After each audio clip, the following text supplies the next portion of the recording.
Thanks for that, Jess. You recorded that just a few days ago, didn't you? Yeah, about a week ago. Yeah. Amazing. So we're going to keep the red storytelling going, but we're just going to shift gears again and see what we bring to what we see. And light is the medium that photographers use. So let's use a photographic image to have a good look at red. And remember Joseph Albers and his 50 Shades of Red. So let's take a deeper look at this one. It's from a series called The Moroccans, which some of you might have seen and some of you might not. But we're just going to look at the image. And this is definitely, let's just turn up our visual awareness. So first of all, on the observation, just basically what's there physically. Where is the red? And how much is there in relation to the rest of the image? So it's pretty center stage. And how many different shades of red, when you really tune in, you're just looking at the reds, you know, what can you see? And feel free to jump in and share if you want to start saying what you can see, because we can all see this differently. I'd just like to make sure that everyone's clear on that. We are all looking at this and it's the same thing, but it's not the same thing. I hope everyone can see it clearly. I can put up, is it okay if I can put an image in the chat, I think. Can everyone see it? It looks great from my perspective. Yes. Yeah. I love how the different shade, the red of his garment, the main red, there's a bit of it down on his leg below whatever that armor is he's wearing, and it's a deeper red. It almost calls you into the picture. And the same with his headdress. There's bits of red in the yarn or the fabric, but then in the back I see red that has that same rich invitation. Yeah, it's very inviting. Yeah, it's an amazing picture. And where the red is really moves your eye around in the photograph. I love that. I can't really stay stuck in one place. Yeah, there's so many lines, aren't there, in the red, with the weaves of his, you know, the folds of his clothes, that it keeps your eyes, mine's like going like this, like, yes. Wow. Okay. So still looking just physically what's there, and also in a way what's not there. You know, what do you imagine that red smells like? That fabric or that bit of his headdress, you know, this just, and you don't need to answer it, it's just a question. It's like, oh, let's look at this, let's really look at it with our eyes, but with our senses as well. And I know a lot of us are tactile, and you know, just the sheer number of textures in there is just incredible. May I ask a question? What is his function? We'll tell you that about a little bit later on, because that's part of the looking. It's like, let's look at and I think some of you might know already, but let's just keep looking, and then Jess knows a lot about the photographs, so she can fill us in, but let's just use the looking first, if that's okay. I feel like there's sound in this red as well. You know, that there's I mean, the fabric of the garment, the main thing, whatever that is, seems to me like it would crinkle. Yeah. And I mean, it's a great question, Paula. What do you think is going on here? What connections are you making? What do you think he might do? What's his story? I think he plays some sort of rhythm. That tin can at his waist level, I think that's a washboard to play. That's great. It's like a town crier type thing. Yeah. Yeah, that's an amazing kind of what is it, like a statement, his headdress, as if he's quite important.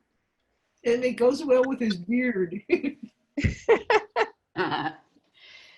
So okay, let's come He in looks it for, very regal, doesn't he? I yeah. mean, he really looks, yeah. Yeah, he has a very heroic look to him. Mm-hmm. Yes. Courage. Yeah, indeed. Yeah, Exactly. So and let's move solid. it. Yeah.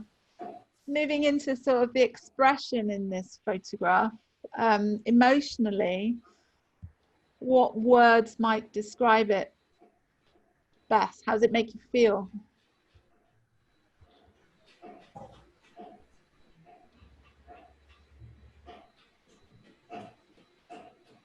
I think he's very inspiring. To me, he just looks so grounded in himself and Yeah. so confident and so comfortable.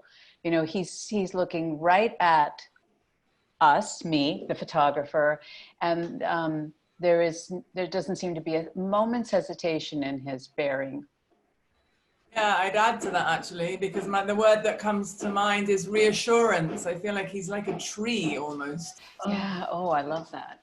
I see him with a lot of focus, and yet I think he could turn ferocious in a moment. Yeah, I was going to say I find him a little dangerous. Yeah, he's got quite an intimidating stare, hasn't he? Challenging look. But direct as well. He's like, don't mess with me. But I think that perhaps my interpretation of how, or my feeling of how it is, because I have a pretty good idea what it is that he does and why he's like that.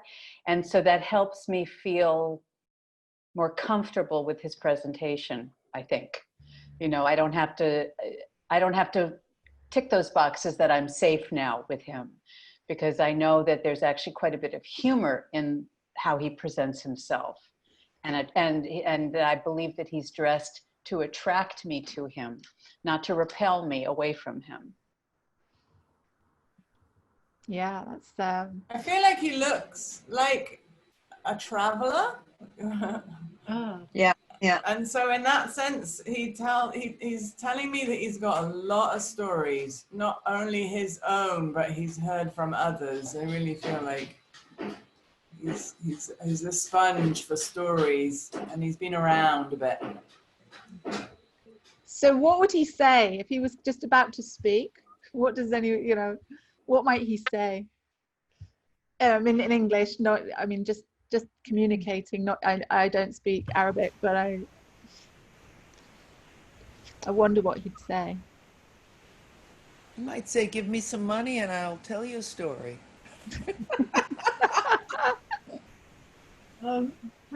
I feel like I'm invited to go along. He's going to go someplace and I go along following.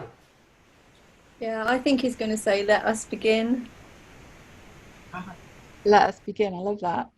I think he makes a lot of noise without even having to have any words come out of his mouth. Yeah. He looks like a one-man band. Yeah. So let's just step it up a gear. So let's put our imagination in here as well. And here we are already. But like, what do you like most about it, and what can you use? What can you take away from this image? What's absolutely marvelous or perfect about it for you? What can you steal?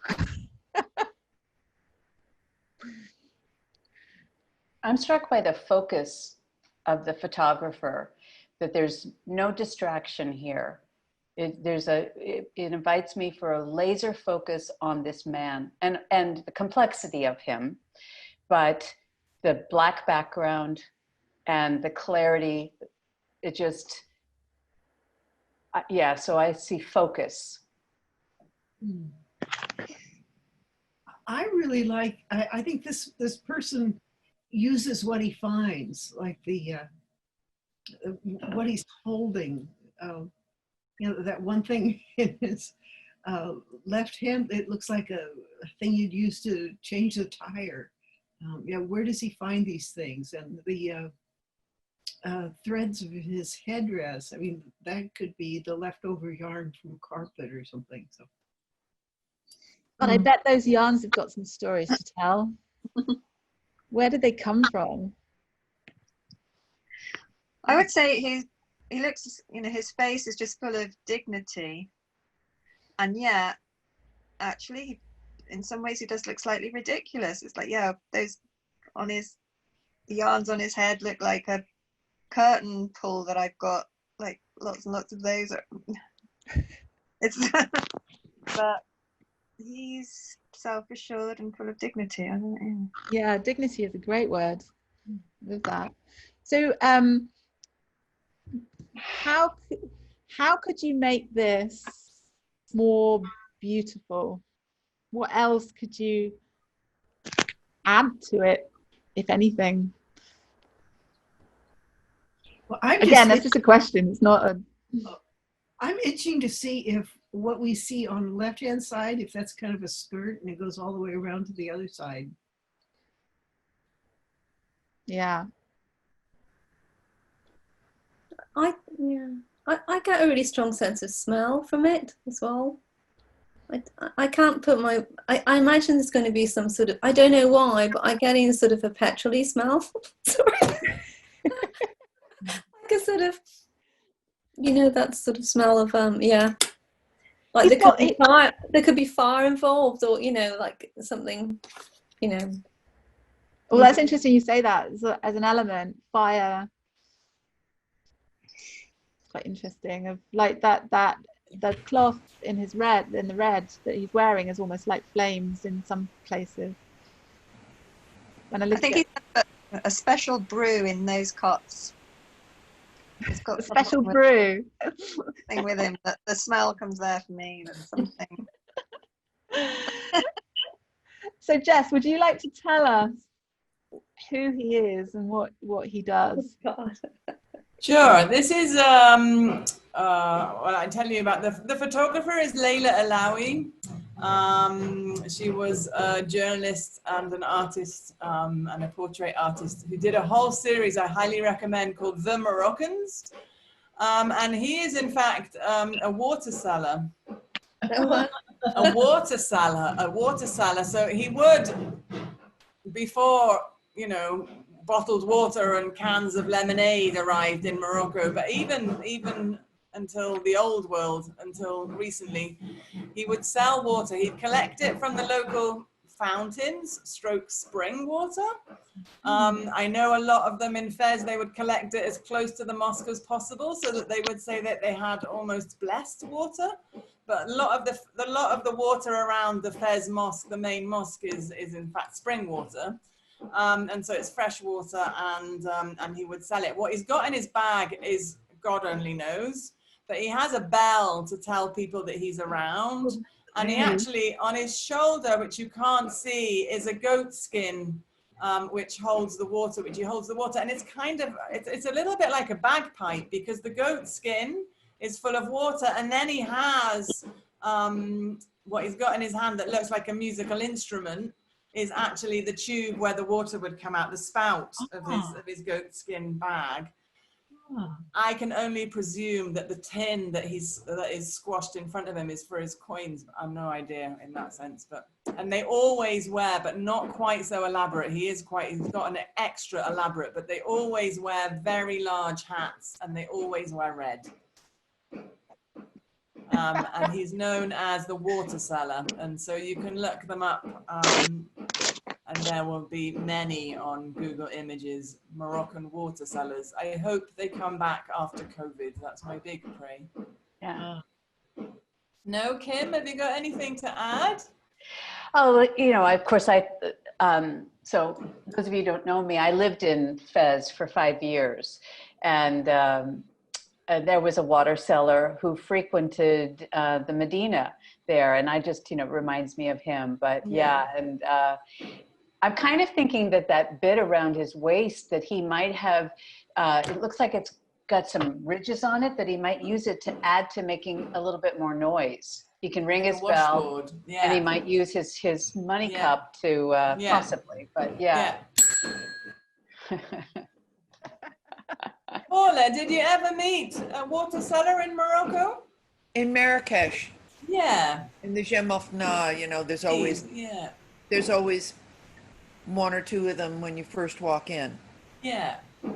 I mean, But now I think they're mostly for photographs. indeed, that's what I was going to say, because there's, Yeah. you know, there are taps around and springs around, and now there are less and less in need. And so they actually would take their income. There are still some people that believe that to take a water or to give a man like that water money is a blessing. Mm-hmm. But they do earn a lot of their money through tourism, for sure. Oh, Yeah. of course. Yeah.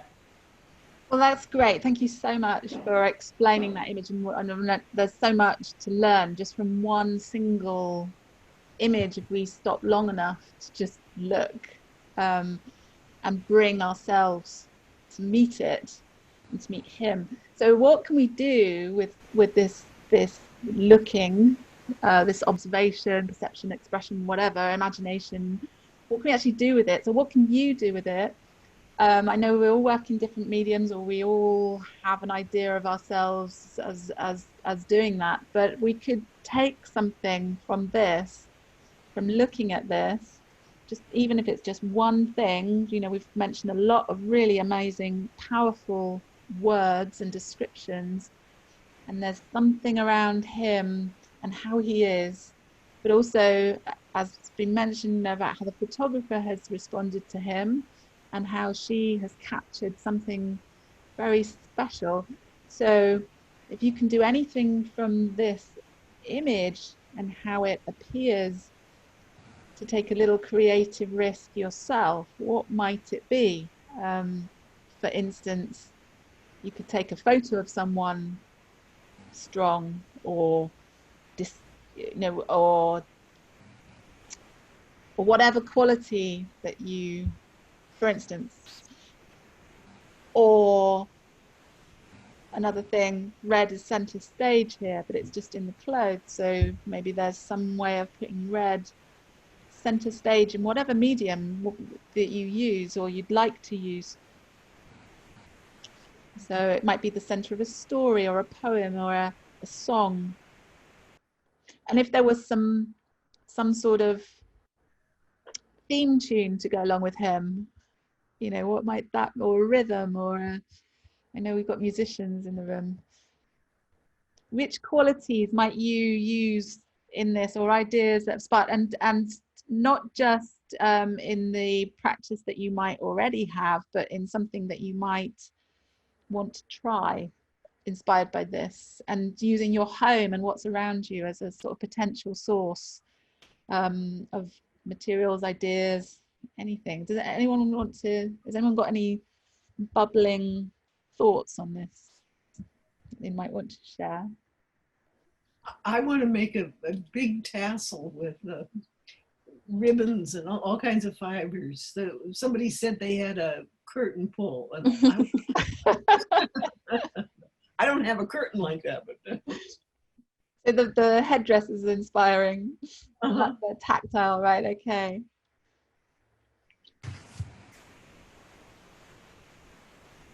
I'm going to use red center stage personally, because I don't use red very often in my work. Oh, look at that! Not only that is fantastic, Paula. I love it. When you draw something quick, you have to grasp the salient aspects of it, you know.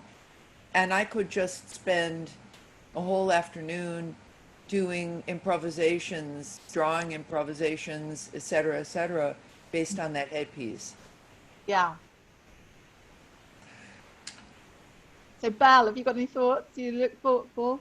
It's interesting you were saying about the red, because you know, my color is blue. And because I love everything blue, but I did think about red a couple of days ago, and I made a quick list actually of lots of, just like a jot of everything red that came in, and it's not a color that I use a lot on that, and I use it in sketching, like to do opposite colors and stuff, but it's probably not a color that that comes up in my writing, or it's not something I'm attuned to that well, and yeah, it's everywhere and it's just described. So it was you when you said I'm going to try and do something with red as a center. I was just thinking, apart from the dog rose, but that's more of a pinky red, like when I see it in nature, you know, which it's so everywhere really. And yew trees was on my list actually. So yeah, I never put it central to something though as an anchor. So that was what I just went off on thinking about that. Well, I'd encourage you all to take a little, well, not even a little one, but, you know, maybe just shift what you normally do and be prepared to sort of use this as an inspiration to try something new. But right, thank you so much for all your contributions to this. I think we'll learn a lot just from hearing what other people are seeing as well in the image. But right now, I'm just going to shake it up a little bit, and just in the spirit of what Paula was just doing, we're going to do a red dash, because I can see Mel actually asleep on her bed. Very comfortable and everything, but I think by now in this process we are all fully tuned in to red, as Belle just mentioned. You know, you don't really notice it necessarily, and then you suddenly see it everywhere because we just tuned in. So I know I invited everyone to bring a large sheet of paper. Oh yeah. Or anything. Actually, you don't even need paper. But what I want you to do is to maybe put the paper on the desk or on the floor even, because red is off the floor. I've got a large sheet of paper. And then we're going to give you 90 seconds, so a minute and a half, to get up from where you are now and go and collect as many red things and bring them back to your sheets of paper as possible. So Jess is going to ring a bell after the 90 seconds. Is that okay? I'm going to ring a bell to start. Yep. Go. Okay, and you're off. Red thing. No red things in here though.